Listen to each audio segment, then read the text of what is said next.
Today has been a full work day for the Man Event crew. I'm tired. But do not worry. We are going to bring you the same energy and the same passion that we had during the Rays 7-run fifth inning today. Ooh. Obviously, we got baseball on tap, hockey, football, our latest short debuts this week, presidential conventions, and more. I am B Love. We have the Chief and Pooh Bear. We are live for the next hour. Welcome. This Man Event.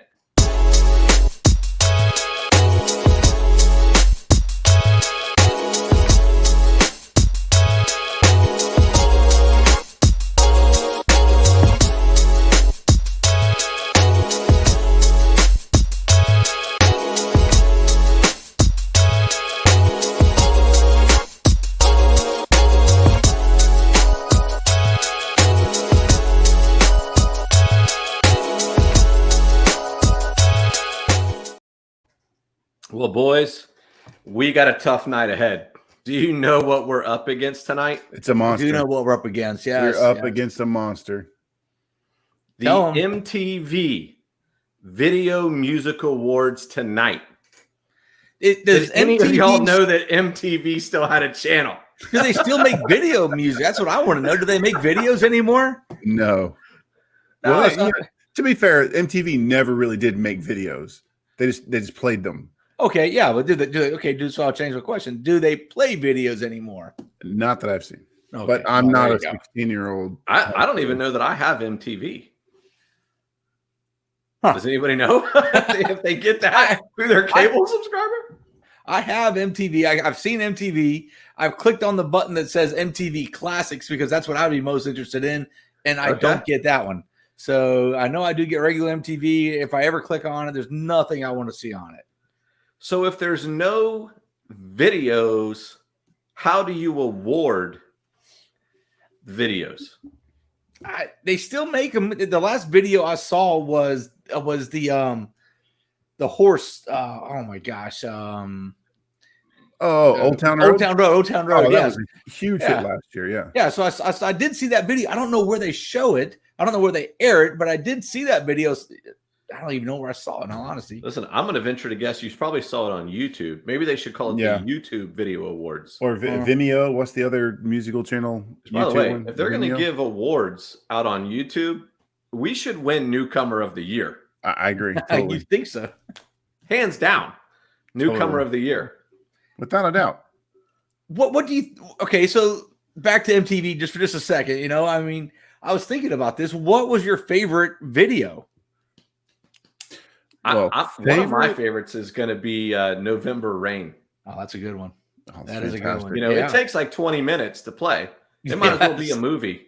Yes. You know, I still got it on my playlist. You know, when I go jogging, you know, it's on my playlist. Wow, that's a ballad, really. I usually skip it. I have to go. I was gonna say, for you to have that on your playlist, I don't know if I would have that on my workout list. It's got a good build up though. There's like a good long. Oh man, I just love like the full orchestra. I mean, anytime you bring a full orchestra, I'm game. Like right. If Vanilla Ice brought a full orchestra to Ice Ice Baby, it would take it to the next level for me. Talk about a great video. How long did you spend trying to learn that dance? Stop. Right? Collaborate and listen. Listen, that dance he does in the middle with the arm. I mean, I don't know how many people in my science class were trying to do that dance with their baggy drawers. Oh, their baggy drawers. So I was always a fan of the grandiose type of videos. You know, the ones that took a lot of production and didn't necessarily have anything to do with the song or the artist. It was just huge. I mean, I think one of those that comes to everybody's mind is probably Thriller. It was just Vincent Price. It was a major theatrical production. Yep. And I remember the night it was released. It was a huge build up to it. They were like, tune in this Saturday night or whatever it was. And they were giving you little snippets and hints, and you were just ready for it. And everyone sat down like it was a movie and watched. And it was the full 20-minute, 30-minute version. So I remember those are the ones I liked. The large scale events. I think November Rain would be in that category as well. I'm going to throw out two videos.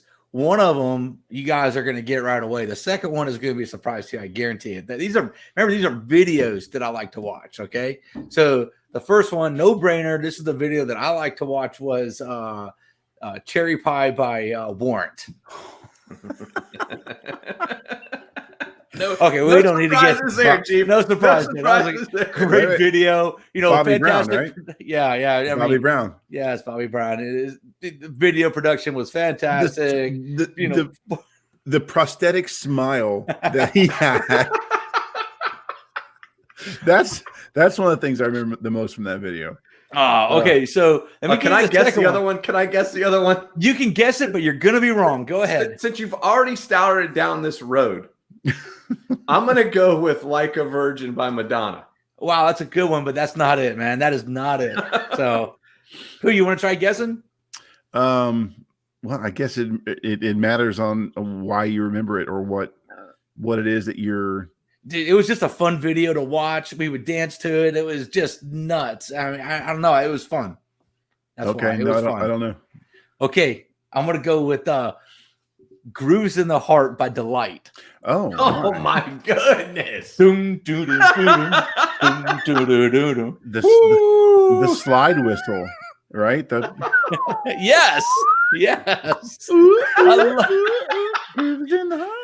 Look, not really my jam, but I did like the psychedelic, video that went with it. It was fun, It was just a fun video. That was fun. What about "Hot for Teacher" Van Halen? Fantastic video. I mean, dude, look, you can't go wrong with any that type of video. Always a hit. I don't know why there wasn't more, but they were always a hit. That entire album was amazing videos. Oh man, no, that was 1984. 1984. Yeah, good album. We got into this at work the other day, though, since you brought it up, though. We got into this at work today, and I was really surprised by the answer. But, the question was, who was better for Van Halen? Was it David Lee Roth or Sammy Hagar? Oh, okay. Wow. David Lee Roth. So we were Googling it. We were looking at stuff, so I kind of have the answer for you. Everyone on the internet, for whatever that's worth, the guys on the internet, everybody out there says, look, Sammy Hagar was a way more talented singer, but David Lee Roth sold something like 76 million albums, and Sammy Hagar only sold like 25 million. Yes, because David Lee Roth was a performer. Yeah. He wasn't the best singer. He was a performer, and he was a magnificent performer. Yeah, here's a little trivia question for you guys. David Lee Roth was the original singer. Sammy Hagar was the second singer for Van Halen. Who was the third? David Lee Roth. No, there was a third singer, released 2 albums, I believe. I don't know then. He was also the former lead singer of another huge band in the late 90s, mostly. Rat? Was it Rat? No, the other band was Extreme. That singer was Gary Sharon. More than words. That guy. He was the lead singer. I believe believe it was 2 albums. He sang More Than Words? That was him, yeah, with Nuno Betancourt. All right, so we got to ask our fans real quick, for the 2 of you that are currently watching, what were your favorite music videos of your time? And while we're going to give you a couple of minutes here to chime in, but while we're doing that, Chief, there's a list, right? Top MTV videos of all time. Yeah, there is. I've got it right here. You guys want to go 1 through 10 or 10 through? Let's go 10 through 1. We'll start with 10 and work our way up to number 1. Okay. I like it. All right. Look, number 10. And look, I'm going to spoil a surprise now, but it's Madonna. She's got a couple of hits on the top 10. Express Yourself, number 10. This was kind of a surprise for me. Number 9. Express Yourself. Dr. Dre, Express Yourself. Dr. Dre, California Love, Express Yourself. Oh, it was huge. Really? That's in the top 10? Top 10, number 9. Number 9. Robert Palmer. Wait a minute, time out. You're singing Tupac. Oh, my bad. So is it Tupac California Love or is it Dre? I'm sorry. It's Tupac featuring Dr. Dre, California Love. So my bad. I should read the whole thing, huh? Instead of just eyeballing, trying to make camera contact. Man. All right, move on. Number 8. Robert Palmer. Yeah, wait. That's That's going to be Robert Palmer. Yes. Isn't that the guy who does mortgages? No. RP Funding? Yes. RP Funding. You are right. This was the video. The girls had the slick back hair. Yes. This was I know the name of it. And you know who would nail every single one of these? David Carruthers. David Carruthers. He's probably watching, laughing at me right now. Yeah. Addicted to Love. Addicted to Love. All right. Now, here's another surprise. Look, some of these I'm going to tell you are straight up surprises to me. Number 7 was the Beastie Boys, not for the song I thought would be here. Well, I guessed earlier while we were in the green room what was it was going to be. Yeah. You guessed Fight for Your Right to Party. In the green room, I guessed Fight for the Right. Yep, that's wrong. Fight. That's wrong. No Sabotage. School and no homework. So Sabotage is it. Did we ever figure out who directed that? Nope. I'll Google it. Okay, you Google that. Here we go. One of my all-time favorite songs finally made the list, and the only one that I really cared for on the list, I got to tell you. Number 6, Guns N' Roses, Sweet Child of Mine, possibly the best rock and roll song of all time. That thing is fantastic. Yep. No argument there. Number 5, duet between two different groups. We got Run DMC and Aerosmith with That was powerful. Walk This Way. That was a powerful video because you had both. You had Aerosmith doing the concert. You had the Run DMC walking down the street, and eventually the wall was banging down. That was amazing. That was a great video for its time. Yeah. How about Peter Gabriel made the list? Sledgehammer. Yeah, Sledgehammer. Yeah. Do you remember that one? All the different animations in that. It was amazing. That was amazing. You watched a lot of MTV when you were a kid. Wow. This stuff had an impact on me. Remember what I just said that they opened, that the more grandiose the video, the ones that had a large scale production, I was really drawn to. And Sledgehammer would have premieres. Yeah. Sledgehammer was one of them. It was fantastic. Number 3, Nirvana, Smells Like Teen Spirit. Okay. Huge song. I don't think the video was all that impactful. Number 2, Madonna again. The only one but 2 on the top 10 list, coming in with Strike a Pose. Yeah, Vogue. There we go. I nailed it. The director of that Beastie Boys Sabotage video was Spike Jonze. Oh, okay. Yeah, okay. I knew it was somebody famous. And then the number 1 music video of all time, you guys have already mentioned it. Michael Jackson Thriller, and I think that I don't even think it's a contest. I don't have the numbers on it, but for last time I remember hearing something about it, it was just way ahead of everything. MJ is one of the greatest artists of all time. Today's his birthday. Today would have been his birthday. Would have been his birthday. Put aside everything that you think about the guy. Yeah. Right. He is legit one of the greatest performers of all. I love MJ. Greatest showman. I mean, just anything he did, it was a show. Whether it was just walking down the street, it was a show, right? Well, partly because of his fame, he couldn't go out without having security and paparazzi and all that. So it was a show just from having all those people around. But he didn't have to perform at that point. He could have just kind of hid, which he tried to do a lot with the face masks and things. But he still would dress nicely and go out and give the people what they wanted. It was truly amazing. Truly amazing. Listen, I don't want to ruin anything about the Derby Day video that is about to drop, but I think I've got to mention that B-Love does a little moonwalk in that video, doesn't he? There is. Yeah, he does. There is some moonwalk in that video. I may have to do a little clip of it, running it back and forth so we can see more of it. So I got to ask you a question. Since we bring this up about MJ, who is the artist of 2020 most like the best showman like MJ? It has to be DJ COVID. Who gave the best concert from their kitchen? I don't know. I didn't even know. I'm just saying of this time. It doesn't have to be 2020. Oh, I feel like if let's say the Motley Crue had done a concert, from their house, they would have burned it to the ground. That's why they can't do stuff like that. The pyrotechnics would have just gone a kiss. Same thing, from if this had happened, in 1985 when these guys were killing it, it would have, of course, they didn't have Zoom and all that kind of stuff. And it doesn't really matter. So If they did it today, I'm sure they would burn it to the ground anyway. Well, I can tell you, I'm not as tuned in to pop music as I was when I was, a little younger last year or so, let's say. But I'd have to say it's probably someone like Taylor Swift. I think she just recently released an album and it went nuts. People went crazy over it. It's JT. JT hasn't released an album down JT. Years. He released an album 2 years ago. Yeah, and it was awful. Back to the Woods or something. Yeah, no. It was great. Awful. He's awesome on Saturday Night Live. You pronounced awful wrong. He pronounced it. He's often on Saturday Night Live, and he is really good on Saturday Night Live. He's great on Saturday Night Live. He's done some great movies. Okay, he's been in a few movies, right? I don't know. We're talking showman. You said the question was who is the greatest showman in pop culture right now, right? Yeah. Okay, so someone that can release an album unannounced on any given day and already sell a gazillion copies would be Taylor Swift, because she did it just a few weeks ago. You're fired from the main event.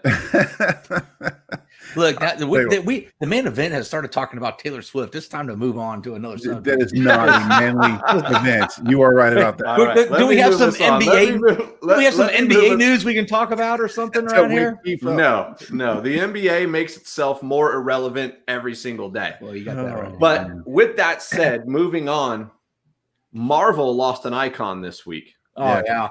Tragically.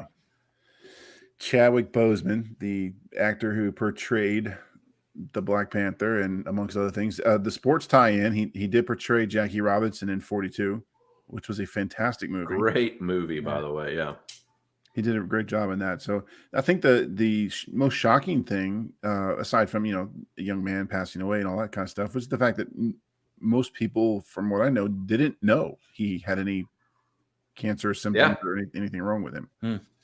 Yeah, he's been battling cancer for what, 3 or 4 years? 4 years. Yeah. And during the filming of most of those Marvel movies, he was, undergoing either chemotherapy or surgery of some sort. Wow. That's pretty impressive. Yep. And he was 40. He was 40, right? 43. 42, 43. Yeah. Man, it's sad. Very sad. So I think it's logical to wonder where the franchise is going to go from here. I think the storyline, they were planning on making a second Black Panther. I know that was in the works because of the success of the first one and the fact that the character has a lot more story to explore. So I'm certain the franchise will continue. It's going to be sad that he's not going to be a part of it. So they'll have to start that search for the new actor soon, I suppose. So, I didn't really look forward to the Black Panther movie coming out. I just had never really had much experience with it. So I was a little late to the Black Panther. I mean, it had a lot of great reviews, and I said, okay, I guess I'll go see it. We went and checked it out. It was a fun movie to watch. And but here's what I find interesting about it is that the entire movie is about the making of the Black. Instead of doing like a backstory where you get like Batman, and he's the only one who could have become the Batman, or Superman. He's the only one that could have become Superman. In the Black Panther movie, another guy actually, takes over and becomes the king and the Black Panther for a short period of time, and then the rightful king gets a spot back and all that kind of stuff. So the movie actually kind of already laid the groundwork for the franchise to continue, with yet another Black Panther.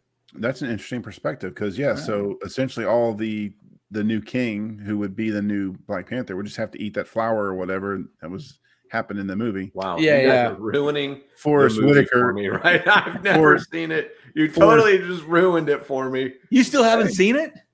No, I've never seen it. Oh my gosh, you're like one of 3 people in the country that haven't seen it yet. I mean, it's been on Netflix, and I mean, I also haven't seen the last Avengers movie yet.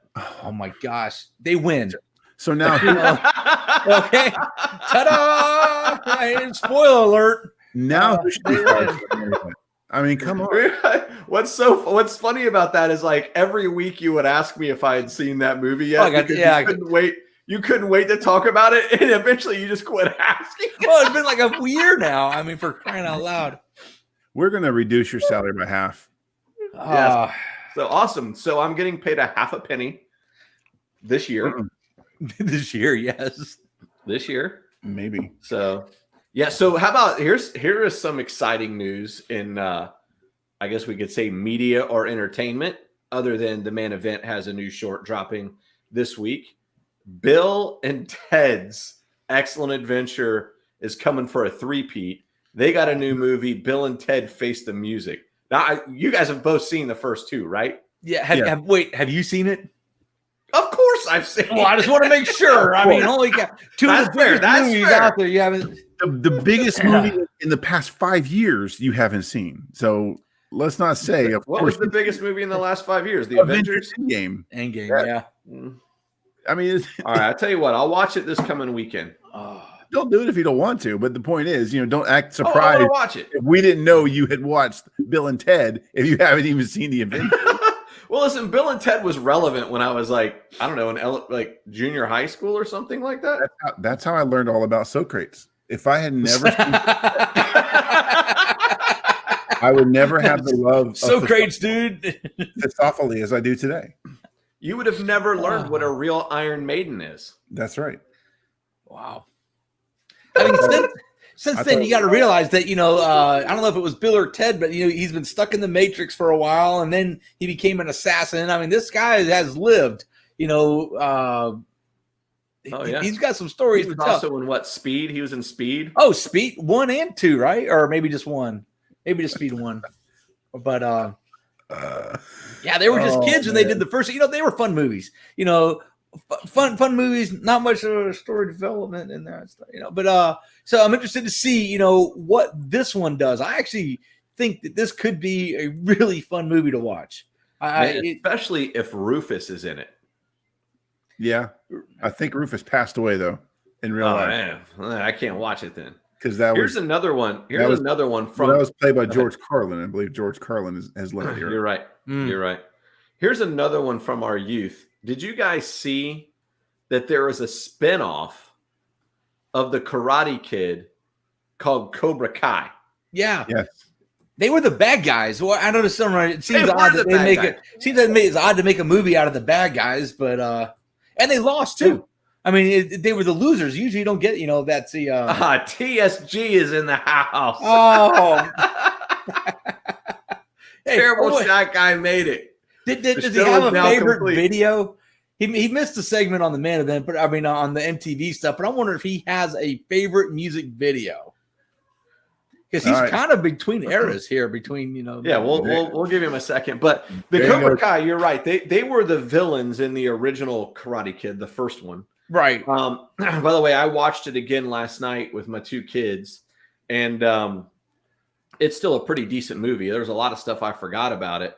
But this, I guess, is a spinoff of if Cobra Kai was actually good instead of being the bad guy. So it's on Netflix, which ironically enough, Netflix this weekend is putting the axe on the Karate Kid movies. Like, if you're going to roll out the spinoff, right? Wouldn't you want the movies available for viewing? I would think so. Yes. Mm-hmm. Yeah, seems odd. But what they could be doing is since they're more than likely somebody else is going to be picking up the Karate Kid franchise, so it's probably going to Hulu or it's going to Amazon or something else. So they're probably secure the rights from YouTube TV to get the Cobra Kai series to lure people away that may have shown interest in something else coming back on over to our service.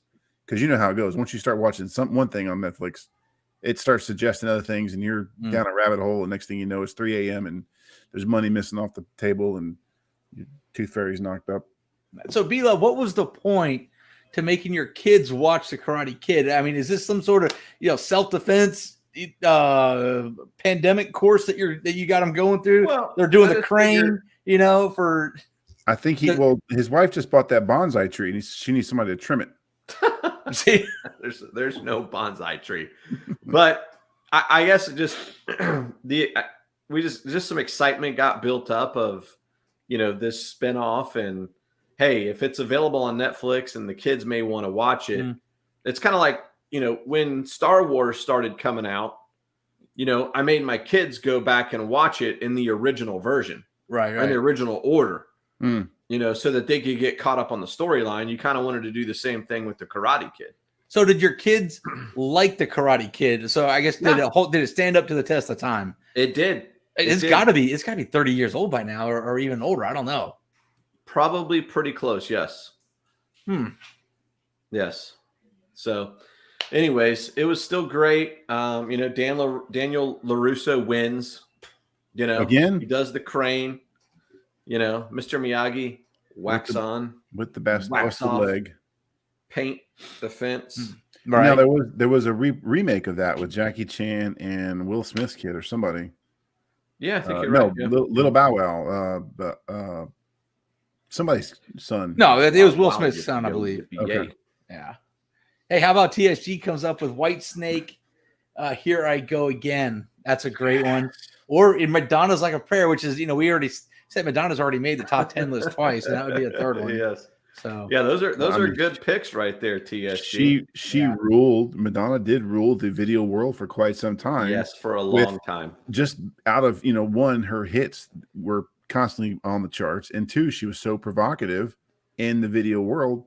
It was called, with the you brought up Like a Prayer. That was a very much a controversial video because of the religious imagery she was portraying in there. There was lots and lots of conflict between the Catholic Church and all this talk about Madonna. I'm gonna have to go through and listen to some of her songs this week.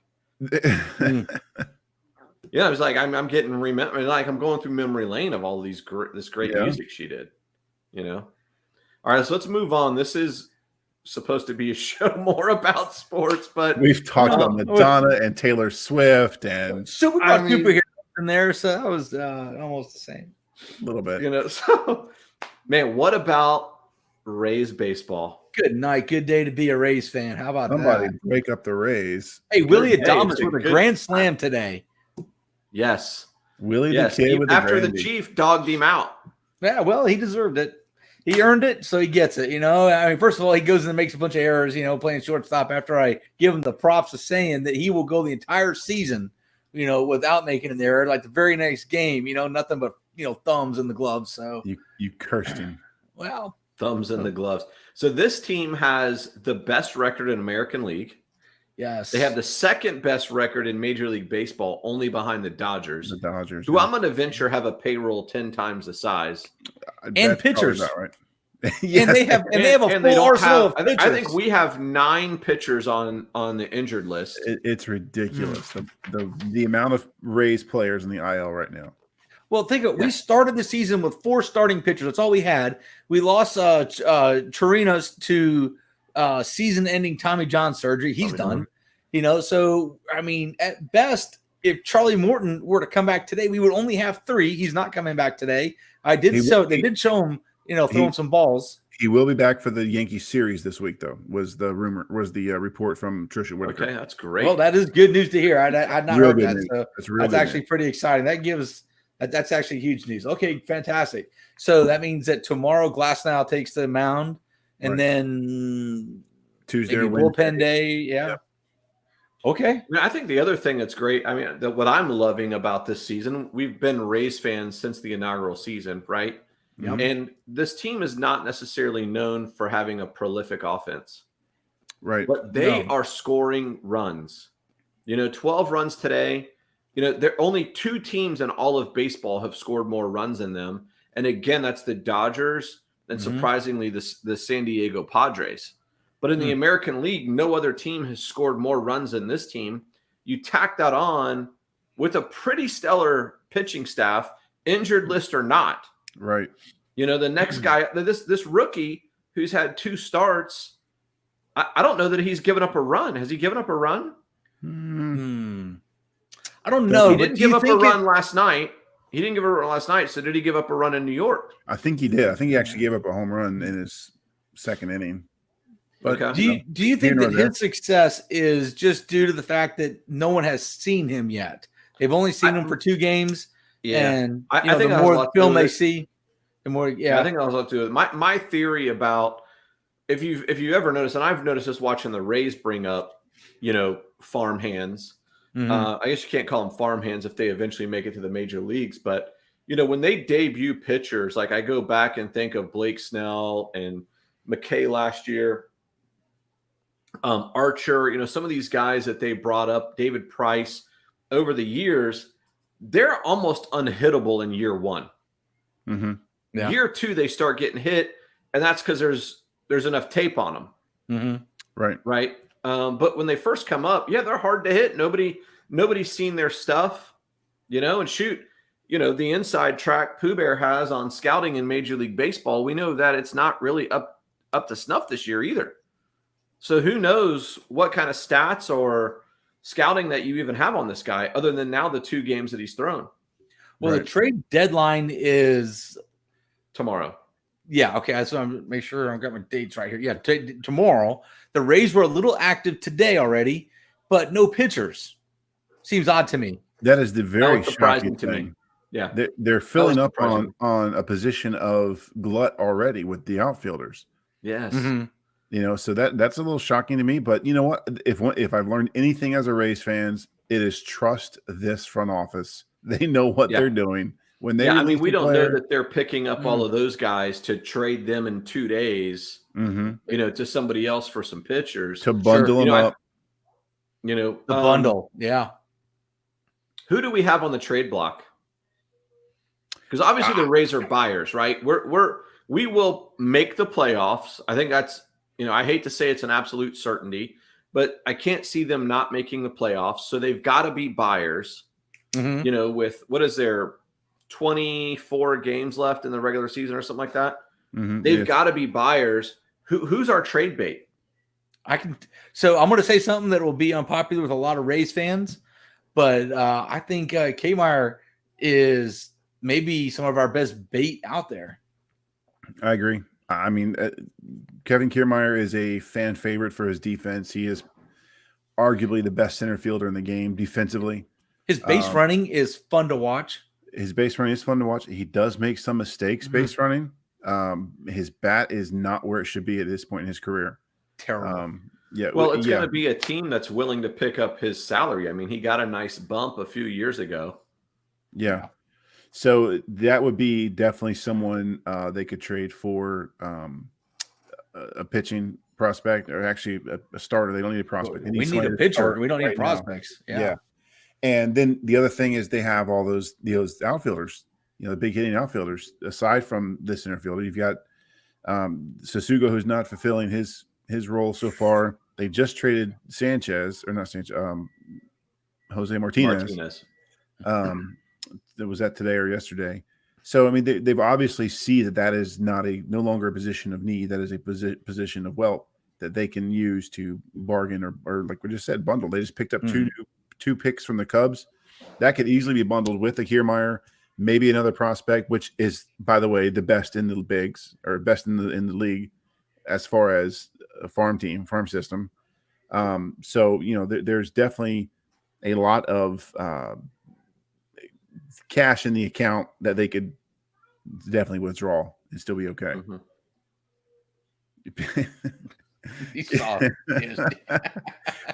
All right, if your wife doesn't think he's hot, raise your hand. Yeah, I was just say honestly, you're not alone on that one, buddy. My wife think he's hot. What she's doing to watch Kevin Kiermaier.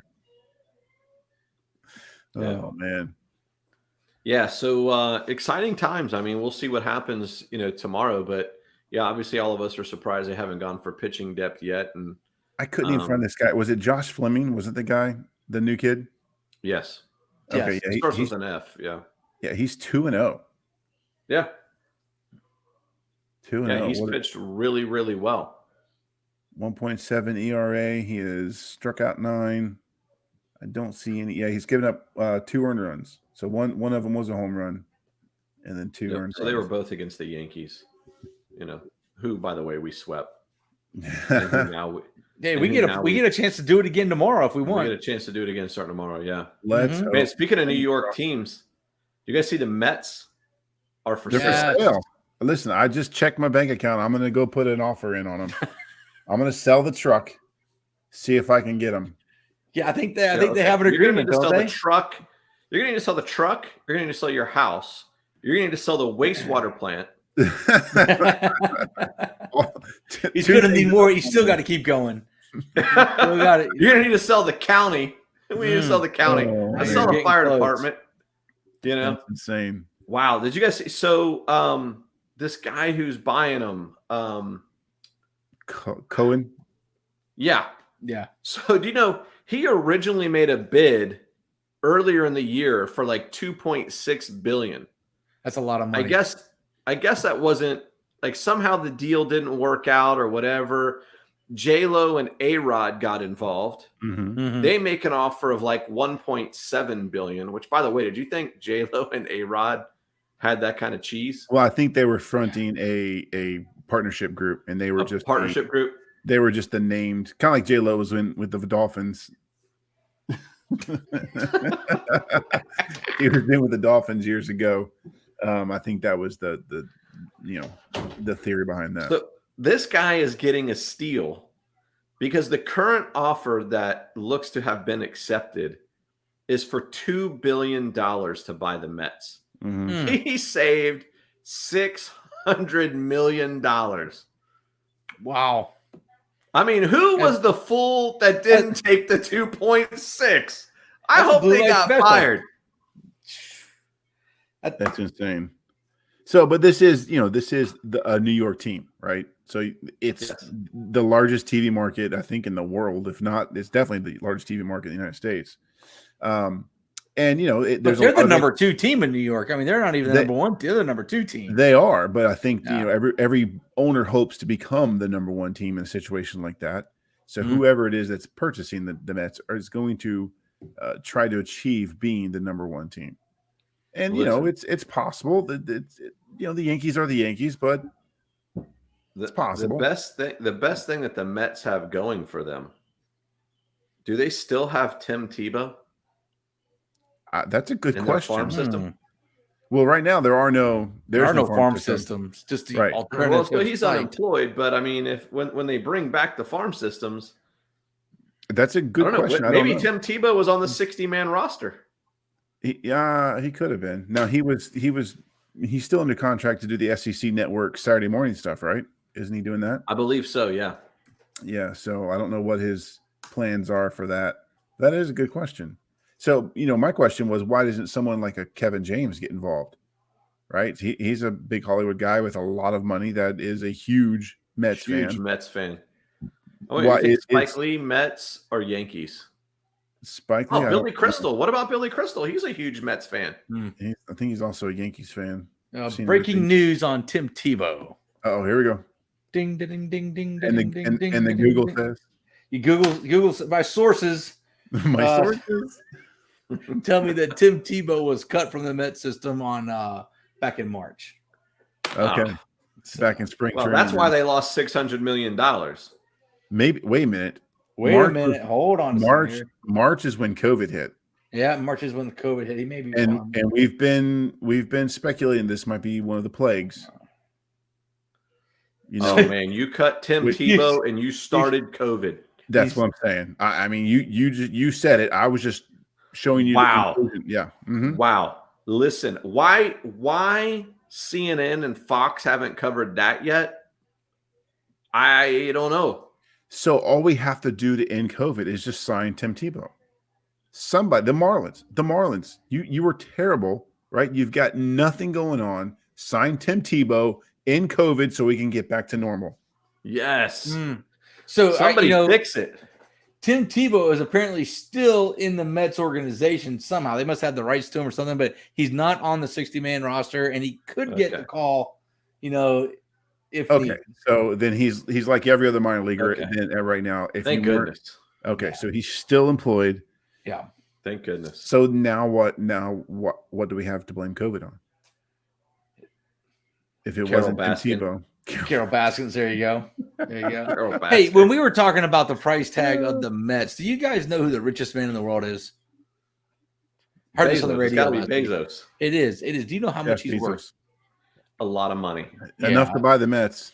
Yeah. Oh, yeah. And every other team in Major League Baseball. He is worth $200 billion. Oh, my God. 200. Now, to put that in perspective, which I really can't do very well, the second richest man in the world is Bill Gates.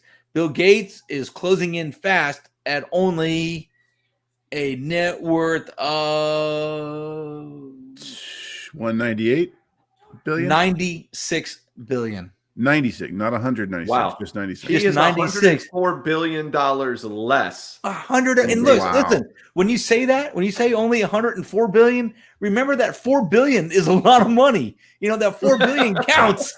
I mean, that is a fortune in and of itself. That's 4 billion is 4,000 million. Yes. Right? Here's $1 million for you. Here's $1 million for you. Here's $1 million for you. That is a lot of money. You get a car. You get a car. You get a house. You get a house. So I need to cancel my order of air filters then, huh? No, I'm just keeping going, man. Wow, man. That's a lot of cheddar cheese, man. Man, this guy. Amazon works, man. That thing is so killed. Now that's just his overall net worth, not just Amazon, because he has the Washington Post. He has that's him. That's him total. Yeah. All right, so I have a plea for a gentleman who has that much money, who could do something with it that is very worthwhile. Okay. And I'm making a plea right now on the Man Event Show to Jeff Bezos to please invest some money in developing a fat pill. Certainly you have enough resources to find a pill I can take daily that allows me to eat McDonald's for all 3 meals. And not be fat. Yes. Seriously, right? I mean, that would be, is that a worthy cause? Absolutely. Him and Elon Musk should be their top priority. Forget the electric car. We've got that. Okay. We've got golf carts that can go fast. We've got electric cars. Elon, thanks. Let's work on the fat pill. Yeah. Come on, man. Boom. I need the fat pill. Boom. All right. Listen, this is an exciting week for the Man Event. Short number 5 drops this week. Kentucky Derby theme. We've waited. Normally the Derby is in March. We have waited months for this day. We treat the Derby just like we do the Super Bowl, opening day of baseball, right? It is a Man Event worthy. It is a true event. Yes. That we participate in. It's not good. It's not oversell this thing. I mean, it's the same as the Super Bowl. I don't know about the Super Bowl. I'm just saying, like, we like to find reasons to have like a little get together, right? Yes. And we do the same ones every year. Like the Chief always hosts the Super Bowl. Yes. Right? We always host the Derby. Pooh Bear always hosts New Year's Eve. Right? These are just facts. Right. Water's wet, sky's blue. And then those 3 things happen. Right. And so anyways, our next short, you'll get an inside look at how the Man Event does Derby Day. And obviously this Saturday is the running of the Roses, the Kentucky Derby. And I think we have a pretty cool tradition, for all the other things that people could do for the Derby with the mint juleps and the betting and the dressing up and all that stuff. I think our tradition's pretty cool in, circling around all that, orbiting around all that. You know what didn't make the video though? So I think it's fair to talk about is that breakfast did not make the video, and that is as much of the tradition as everything else.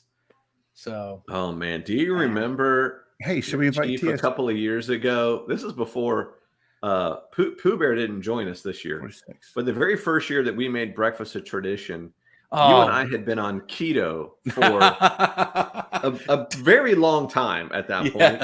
And that was the day that we killed keto. That's the day keto died. We went to Ben's and we had pancakes, hash browns, biscuits and gravy. We French toast. Rushed it. Oh, eggs. Dude, if it was essentially, if it was on the menu and it was bad for you, we had it. Dude, I have a picture of it. It's embarrassing, actually, because there's enough food on the table for like 5 people. Yeah, it's a good thing there was only 2 of us sitting there because we had a 4-person booth and it was the whole table full of food. It was great. Yes. It was great. So, yeah, where are we going for breakfast this Saturday? Maple Street Biscuit Company. I think that's what it's called. Oh, that's right. Maple Street Biscuit Company. All right, so we're gonna live vlog this. This is gonna be our first, not live vlog. We're gonna vlog it and then post it probably the day after. But that's gonna be an even better inside look at what it's like to be with the main event during one of our events. And truly, and this is why. And I don't know if I've explained this before. I don't know if I've done it in a while. This is why we started this show, right? The things, the events that we do together have such an impact on other people, and they come and tell us, man, that is awesome. I want to come and join you, or you should film that because people think it's funny. This is why this whole YouTube channel exists, other than giving us something else to do during COVID, since we were so bored and didn't have anything to do. So this is your chance to get a true inside look. Once we do this vlog, patch it together and put it out there, I think that's going to be amazing. I don't even know what's going to happen, but I know it's going to be amazing. The video is going to be fun, but I think the actual vlog is going to be. Listen, I have a question for TSG. And is he on duty on Saturday? He is not scheduled to be on duty Saturday. I don't know if he's got an exchange of time or overtime scheduled or anything like that, but I know he is not on duty. He's not scheduled to be on Saturday. So we should invite him and his lovely wife over. I know I got a little bit of an insult from her last time. We'll see. What, when she called you short? Or when she called him fat? Yeah, I called us all. What do you mean us all? Listen, I think everybody was included in that. TSG, you always bet on the old gray mare. No, the brown one. Listen, if you vote or if you bet on the brown horse with the short kid riding him, you're going to win. Hey, so I've got some 10 Kentucky Derby facts that you may not be aware of. Do you guys want to hear them? Yeah, let's do it. All right, because I didn't want to waste all the research that I did here. Okay, the Kentucky Derby has been founded in 1875, and despite wars and recessions and everything else and pandemics, it has never been canceled. That is fact number 1. Oh, wow. The Kentucky Derby has never been canceled. Number 2, space is limited. Do you know how many horses? I know you guys already know this, but there are only 20 horses that are allowed to race inside in the Kentucky Derby. There we go. That's about 10 more than I thought. No, okay. Yeah, well, there's not always 20, but that's the max field. Mm-hmm. But do you know why the women wear the big hats at the Derby? To keep the bugs off them. Yeah, you are in Kentucky, but that's not the reason why. Okay. Not a clue. The Kentucky Derby traditionally took place during Fashion Week. So, so the ladies that came to the Derby, they could still feel, like they were a part of, this social agenda. So it became Fashion Week for them. And that's where they got their hats from. Okay. Wow. Yep. Horse we have a lovers little know bit how to different take. We have a little bit different take on Fashion Week, by the way. Just a little bit. Yeah. And stay tuned for the drop this week to find out. So the Kentucky Derby, they said they know how to party, and the parties begin 2 weeks out, which is it would compare to a Super Bowl. Kentucky Derby's part 2 weeks out. The Triple Crown winner is considered the most physically fit thoroughbred horse in the country. Do you know how many Triple Crown winners there have been? Not many. There's been like 3 or 4. Maybe 3. 12. Maybe 3. 12? Really? Yeah. Okay. I thought it was a very small group. Yeah. Wow, that's surprising. Well, 12 is still pretty cheap or small. That's like one every 10 years or so. Yeah, I think Pat just told us there was 146 years. So less than one every 10. So just because you get invited to the Kentucky Derby, you still got to pay your entry fee. Entry fee is $50,000 just so you can get into the Derby. As a patron? As a horse. If you want to race your horse in the Kentucky Derby, $50,000 to get the horse in. Okay, no big surprise here. The official drink of the Kentucky Derby is the mint julep. Bourbon. It is the mint julep. Mint julep. Oh, I thought it was a trick question. Yep. So it costs $50,000 to get your horse in, but the winning horse receives a blanket of roses and a check for, it's a big number, not $2 billion though. $2 million. $2 million is what the horse wins. Okay. It's when it comes to Derby, people like to bet big. They bet nearly $209 million in 2017. Wow. I actually thought the number would be more than that, to tell you the truth. I did too. 209. So now I'm wondering if that's just on site, because I know you can bet on, remote video arcade type sites. I'm wondering if that's just what's captured at Churchill at Downs. the track at Churchill Downs. Yeah. Could be. It could. I be. mean, I know I had $12 on the horse last year at Belove's house. You had how much? I think it was 12. I think whatever my winnings were from the previous races, I just put it all in.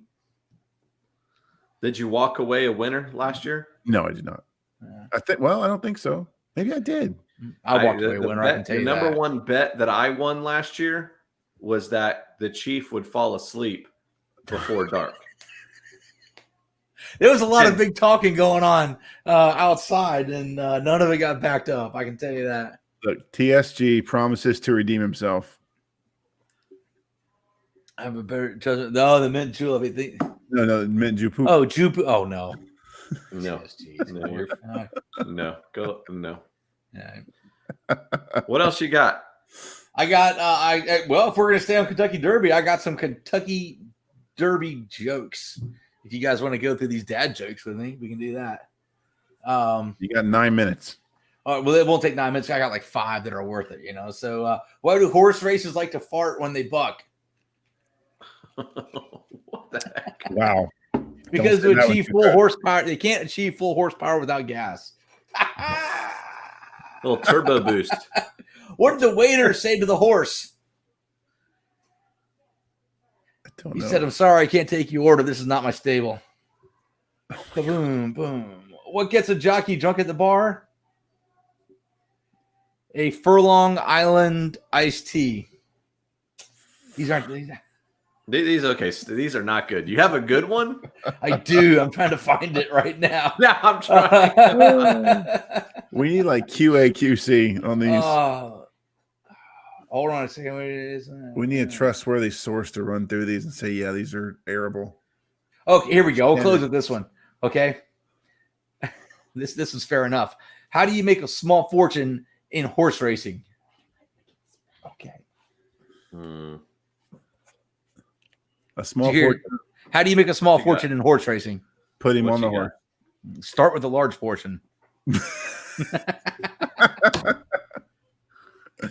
That's the best I got on that, guys. Those are bad. All right. So we only have a couple of minutes left, and we'll just roll through some stuff really quick. But the Lightning have an opportunity to close this thing out against Boston tomorrow night. Yeah, they have looked very strong in the playoffs so far. Yes, very strong. I mean, with the exception of Game 1 of this series with Boston, and I think Game 1 against the Blue Jackets, or the Blue Jackets, they were a little shaky there. But I'm telling you what, man, this team, they are jumping on the puck. The neutral zone is so difficult to get through right now. Each of the players that are, especially the third and fourth lines, they are getting to the puck. There's no loose pucks. This is a team that is ready to win this trophy. Well, the other thing is that they always have this comparison for shots on goal, like it's some sort of magic number, right? And but the Lightning are getting beat on that number, but the difference is they need to come up with a new category, and that's quality shots on goal, because the Lightning are definitely putting better quality shots on the goal than anyone else is. Well, just slapping something down there is. And that's, to be honest, that's why they keep track of that number, is because the shots show the chances that you're getting, and the basic thinking in hockey is that the more chances you have, the more opportunity you're going to have to actually put it in. You're going to win eventually if you fire 40 shots a night, you're probably going to win, because you're getting those opportunities. That's what they say, but I mean, take that to like me playing basketball. I'll go out there and I'll have 50 shots, at the hoop, and score one. That's not quality shots. Right, but So, are you? I believe the great one, Wayne Gretzky, said, "You miss 100% of the shots you don't take." I thought that was Yogi Berra. As somebody said it. I read it on the internet. Abraham Lincoln said it. Abraham Lincoln did not. It must be. If you read it on the internet, it must be true. No, I think that if that's truly attributed to Gretzky, I've seen it falsely attributed to other players or other athletes. Oh, I have no. I thought it was Gretzky, but it very well may be. I'm just, like I said, I think it's one of those things I've seen a few times from a few different people. Regardless, the point being that you can't take those shots unless you have the penetration. If you're in the attacking zone, getting through the defense and taking a shot, that's when it's showing up in the stat of shots on goal, because it proves that you're actually busting through the defense. Your analogy to basketball is not 100% wrong, but the fact is you couldn't take a shot against professional players. You wouldn't get in the lane. You wouldn't get close enough to the net. The ball would be stolen from you.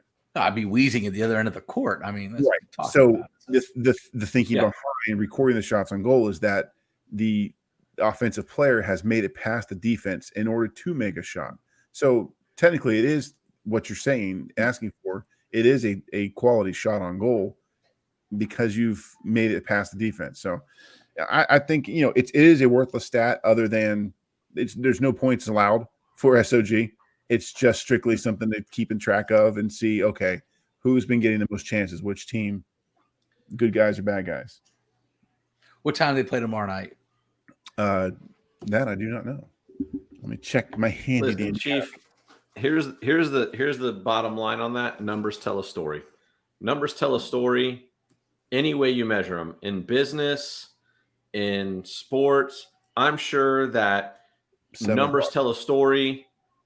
At what you do, what Pooh Bear does, what I do. That's why they keep track of it. 7 o'clock tomorrow night.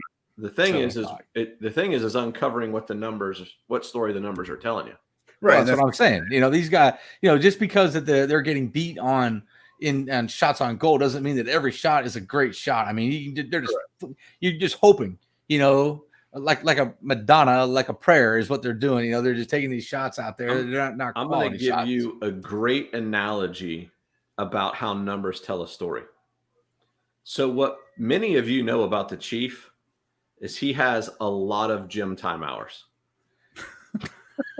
But the Chief, I think we could all say, might have a higher BMI than most. Let's just say I'm past my prime. How about that? Okay. There was a time. So with that in mind, what is the story that the scale, that's the number, is saying about the Chief? And what I'm going to tell you, it time says, to cut this thing short. He likes to eat pizza and chicken wings. Both of which we have today. I was just going to say, I mean, I'm not the only one. I know I'm picking on Chief. The truth could be said about all three of us. The number, like Chief and I work out quite a bit. I can't speak for Pooh Bear, but the working out is not the problem. It's the eating out. It's not working out, it's eating out. So listen, gentlemen, the Chief has on. Was that Chief has on? Did you guys hear Buccaneers jersey? Yeah, we heard it. I'm wearing the creamsicle orange today. We are 2 weeks away. Can't wait. 2 weeks away from football. We had our fantasy football draft this past Friday night. Yahoo gave me a C- for my effort. C+. By the way, defending champion. Defending runner-up. Defending my reputation. And so I would say we're pretty excited about football. Here's one of the things that you can expect out of the main event is this year, because we have the addition of a Hall of Fame quarterback as part of the Tampa Bay Buccaneers, we got more primetime games than I believe we have ever had, even in the Super Bowl era. And so there are going to be some Sunday nights where the Buccaneers might still be playing when we're supposed to go live at 7 o'clock Eastern on a Sunday night. In the event of that happening, the man event will go live immediately at the conclusion of the Buccaneers game. So keep an eye on that. We'll make sure it's posted to Facebook, Instagram, etc. But to stay true to the theme of this show and ourselves, we're going to have to let that game conclude. We may bring a couple of those live as well. Yeah. We may broadcast during our normal Sunday man event get together onto the man event YouTube channel and Facebook page. That may happen. Well, we put a pin in that one and see about that. I said it may happen. It may happen. Who knows what's going to happen there, guys? I mean, who knows what could happen with that? Yeah. All right, guys. Did we cover everything? Did we get into everything we said we would? We did not get to everything that we've said, but that's okay. I mean, we didn't talk politics once. We barely brought up COVID. I don't know. We got to redo the show. I know. This was a horrible show. Let's do it next week. Which one? I'll do it all next week. We'll just do it all next week. Do it again, and that's right. Wait I'll for work on a better top 10 list. Whatever this week will bring, we'll definitely come back and rewind and review it. Go back over it. We'll be live again next Sunday at 7 p.m. right here on YouTube and on Facebook. Wishing you all the best at school. If you're in our area of town, school starts tomorrow. My wife's putting the kids to bed right now. I'm going to go say goodnight to them so they can have a wonderful day. Other than that, whatever you do, whatever you may be, try not to suck.